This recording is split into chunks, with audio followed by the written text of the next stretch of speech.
अब कुछ हमारे पास चैलेंजेस भी होते हैं प्रीपोजिशन में, जो हमें कंफ्यूज करते हैं एक प्रीपोजिशन यूज़ करें या दूसरी। तो वो कुछ चैलेंजेस को भी हम देख लेते हैं, जैसे एट यूज़ करें या इन यूज़ करें या ऑन यूज़ करें। अगर इसमें हमें कन्फ्यूजन है तो वो देख लेते हैं। जैसे एट का हमने क्या कहा था, एक स्पेसिफिक पॉइंट के बारे में या स्पेसिफिक टाइम के बारे में हम एट यूज़ करते हैं। जैसे she is at the entrance, तो ये एक स्पेसिफिक पॉइंट है, कहाँ पे है, एट द एंट्रेंस, तो वहाँ पे हमने क्या यूज़ किया, एट। ये स्पेसिफिक टाइम है, तो we will meet at 5 PM, तो यहाँ पे हमने एट यूज़ किया।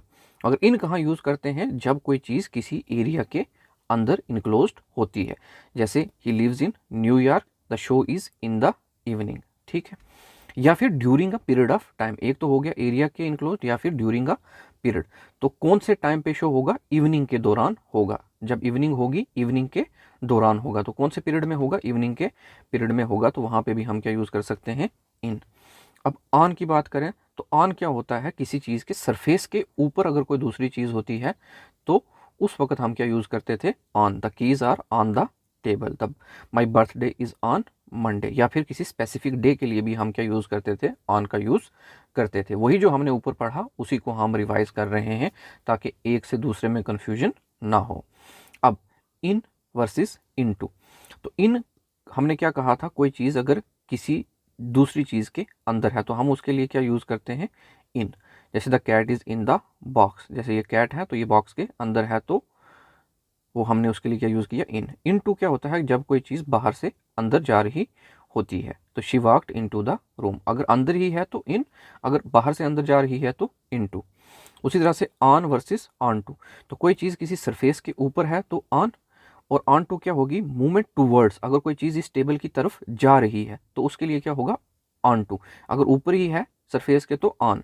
जैसे ही jumped on to the platform, अगर ये प्लेटफॉर्म है तो यहाँ से यहाँ उसकी क्या है, मूवमेंट है, तो यहाँ से यहाँ उसकी मूवमेंट है, तो उसके लिए हम क्या यूज़ करते हैं, ऑन टू।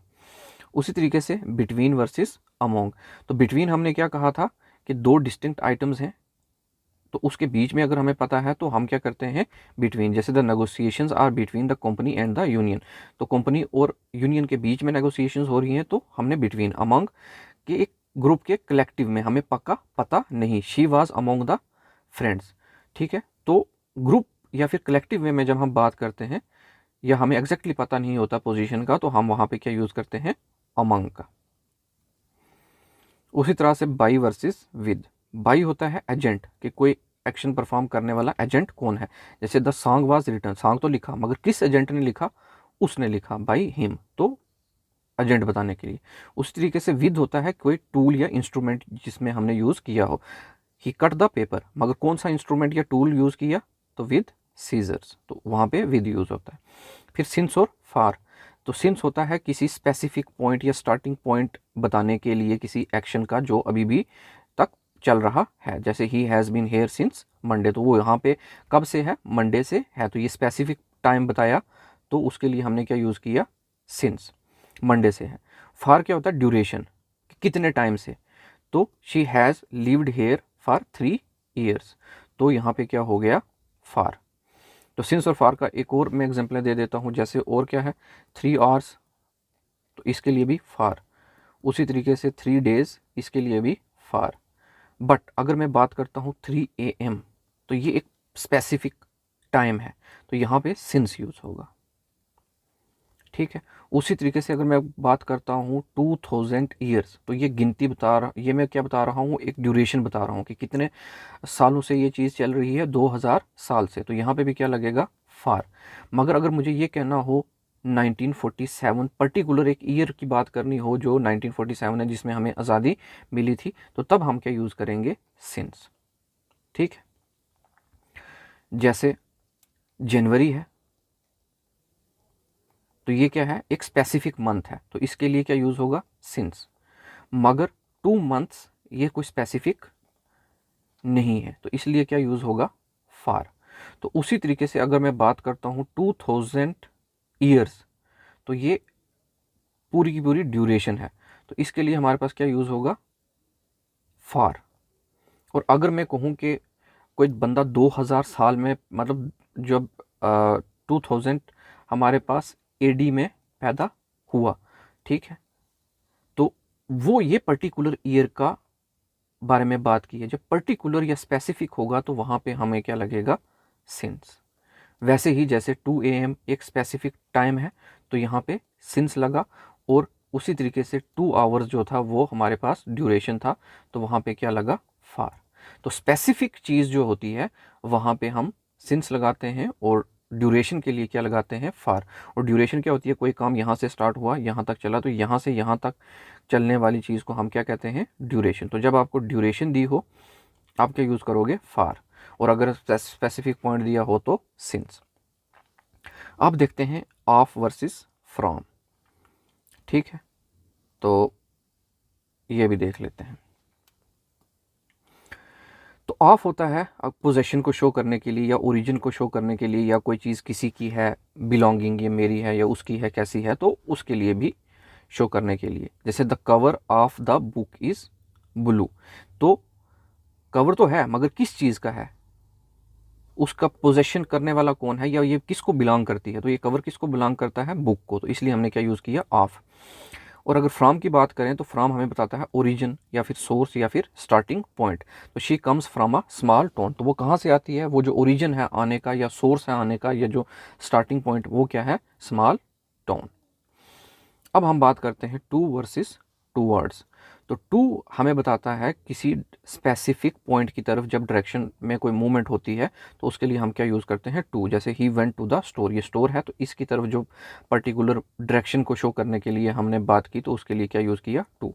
उसी तरीके से टूवर्ड्स, टूवर्ड्स मूवमेंट, टूवर्ड्स और टू में कन्फ्यूजन होती है। तो टूवर्ड्स क्या कहता है कि movement in general direction or something. ठीक है, तो she walk towards the exit, तो वो एग्जिट की तरफ गई, जैसे सिनेमा हॉल में एग्जिट की डोर होती है तो उस वाली तरफ गई। तो अगर स्पेसिफिक पॉइंट की बात करेंगे तो हम टू यूज़ करेंगे, और अगर जनरल डायरेक्शन की बात करेंगे किसी चीज़ की, ठीक है, तो वहाँ पे हम क्या यूज़ करेंगे, टू वर्ड्स। ठीक है, अब अवर वर्सेस अबव। अवर यूज़ होता है डायरेक्टली अपवर्ड या कवरिंग, जैसे the lamp is our the table.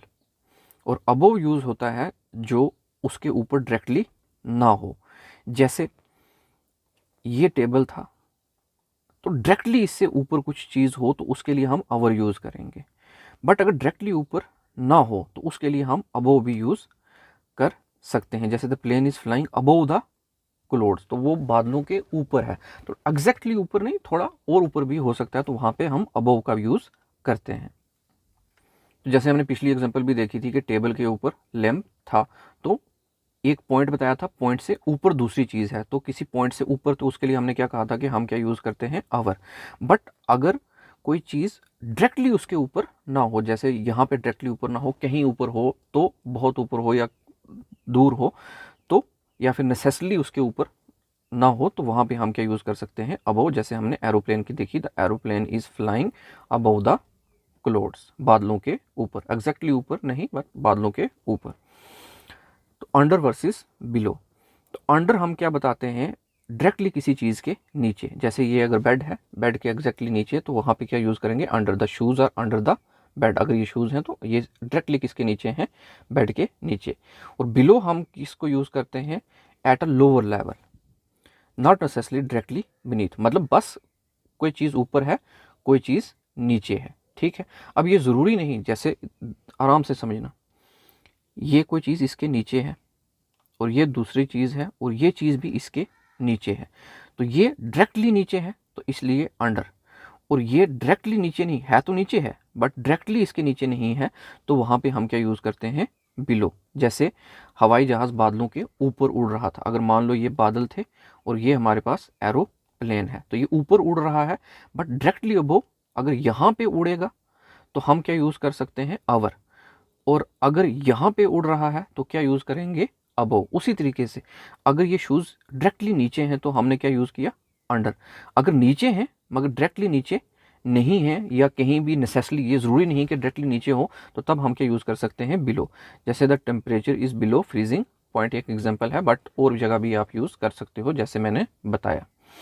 अब out versus from, out of versus from. तो ओट ऑफ क्या होता है, कोई चीज़ किसी अंदर से अगर बाहर जा रही है तो उसके लिए क्या करते हैं, ओट ऑफ। जैसे she ran out of building, अगर ये बिल्डिंग थी तो बिल्डिंग से वो बाहर भागी तो ओट ऑफ। फिर फ्रॉम, वही ओरिजिन या स्टार्टिंग पॉइंट के लिए हम फ्रॉम को यूज़ करते हैं। फिर इन वर्सेस विद इन। तो इन क्या है, किसी एनक्लोज चीज़ के अंदर, the keys are in the drawer. और विद इन की अगर बात करें तो विद इन होता है बाउंड्रीज के अंदर। जैसे ये टाइम की बाउंड्रीज भी हो सकती हैं, किसी भी तरह की बाउंड्री हो सकती है। जैसे the task must be completed with in an hour, तो आपके पास लिमिट के अंदर ये काम करना है, तो इस लिमिट से बाहर नहीं जाना। तो 1 घंटे की लिमिट है हमारे पास, वो इस लिमिट से बाहर नहीं जाना या इस बाउंड्री से बाहर नहीं जाना। तो जब हमें लिमिट्स या बाउंड्रीज की बात करते हैं तो तब हम क्या यूज़ करते हैं, विद इन। ठीक है, 1 घंटे के अंदर ही करना है। और दूसरा जो इन होता है वो किसी चीज़ के अंदर ही चीज़ होती है। ठीक है, अब अगर हम बात करें ऑन वर्सेस अपॉन, तो ऑन होता है किसी सरफेस के ऊपर, यही हमने पहले भी देखा।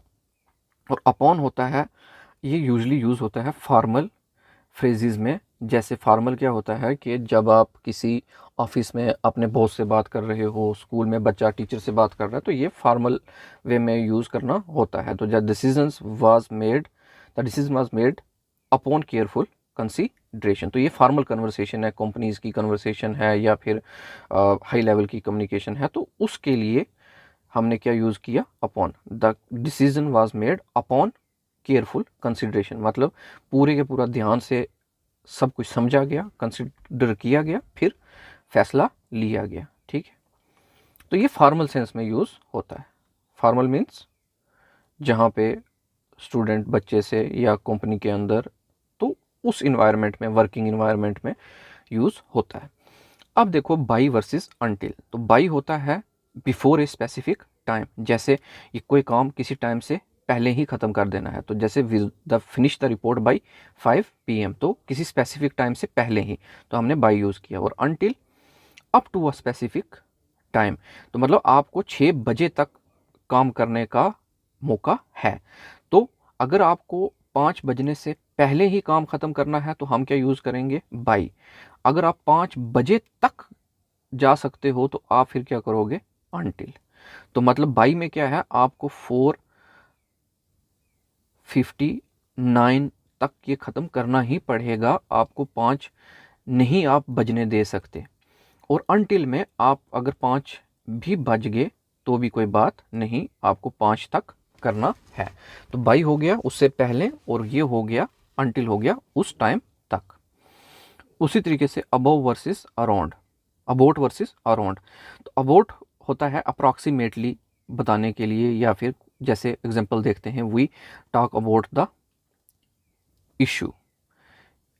ठीक है, या फिर कोई चीज़ किसी टॉपिक के अगर रिलेटेड है वो बताने के लिए, या फिर अप्रॉक्सीमेटली बताने के लिए। जैसे यहाँ से वहाँ तक का डिस्टेंस कितना होगा, अबाउट 2 किलोमीटर। तो अप्रॉक्सीमेटली मैं बता रहा हूँ, तो अप्रॉक्सीमेटली बताने के लिए मैं क्या यूज़ करूँगा, अबाउट। या फिर रिलेटेड टू अ टॉपिक, किसी टॉपिक के बारे में अगर बताना हो, जैसे we talked about the issue, तो हमने बात की, मगर किसके रिलेटेड बात की, इशू के रिलेटेड बात की।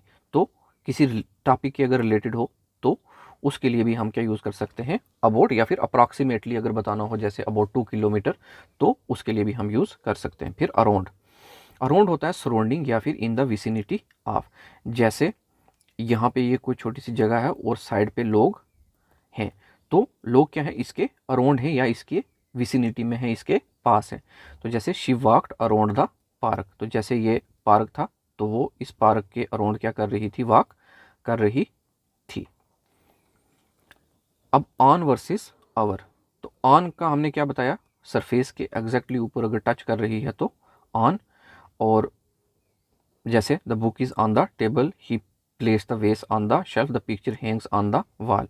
और आवर की अगर हम बात करें तो आवर कहाँ यूज़ होता है, किसी चीज़ के ऊपर एग्जैक्टली जहाँ पे वो एक पॉइंट के, अगर यहाँ पे कोई चीज़ है तो उस पॉइंट के ऊपर कोई दूसरी चीज़ है, एग्जैक्टली ऊपर है, तो उसके लिए हम क्या यूज़ कर सकते हैं, आवर। ठीक है, अब देखें एग्जाम्पल्स। जैसे the lamp is over the table, मतलब ये टेबल है और लैंप इसके ऊपर है, तो उसके ऊपर है तो इसलिए इसको मगर टच नहीं कर रहा तो वहाँ पे क्या करेंगे अवर। अगर टच कर रहा है तो फिर, अगर यहाँ पे है तो फिर ऑन यूज़ कर लेंगे। फिर she held the umbrella over her head, तो उसने अपने सर के ऊपर रखा, ठीक है। The plane flew over the city, तो मूवमेंट को भी बताने के लिए हम कभी कभी किसका यूज़ कर देते हैं, ओवर का यूज़ कर देते हैं। जैसे plane flew over the city, अगर ये सिटी थी और ये हमारे पास प्लेन था तो प्लेन सिटी के ऊपर से उड़ा, तो हमने क्या बताया कि ये जो प्लेन था ये अगर सिटी थी तो सिटी के ऊपर से जा रहा था, ठीक है। तो ये मूवमेंट अक्रॉस कर रहा था, मतलब ये सिटी है और ये प्लेन उड़ रहा है, ठीक है। अभी यहाँ है, अभी यहाँ है, अभी यहाँ है, तो ये मूवमेंट बता रहा है कि सिटी के अक्रॉस जा रहा है। यहाँ से अगर स्टार्ट किया तो ये सिटी है तो सिटी से होते हुए आगे जा रहा है, तो यहाँ पे भी हम क्या यूज़ कर सकते हैं, आवर यूज़ कर सकते हैं। तो प्रीपोजिशन का ये है कि आप जितनी प्रैक्टिस करोगे, जितने सेंटेंसेस देखोगे इंग्लिश में, जो भी आप इंग्लिश की बुक पढ़ रहे हो अच्छी सी, उसमें देखोगे, आप न्यूज़पेपर पढ़ोगे, तो आपको ऑटोमेटिकली ये वहाँ पे चीज़ें दिखेंगी और आपको अच्छे से क्लियर होगा। और बहुत सारी जो कन्फ्यूजन्स हैं वो हमने यहाँ पे क्लियर की और इस्तेमाल भी सीखा। तो मतलब पहले इस्तेमाल सीखा, फिर कन्फ्यूजन में हमने उसी इस्तेमाल को रिवाइज भी किया।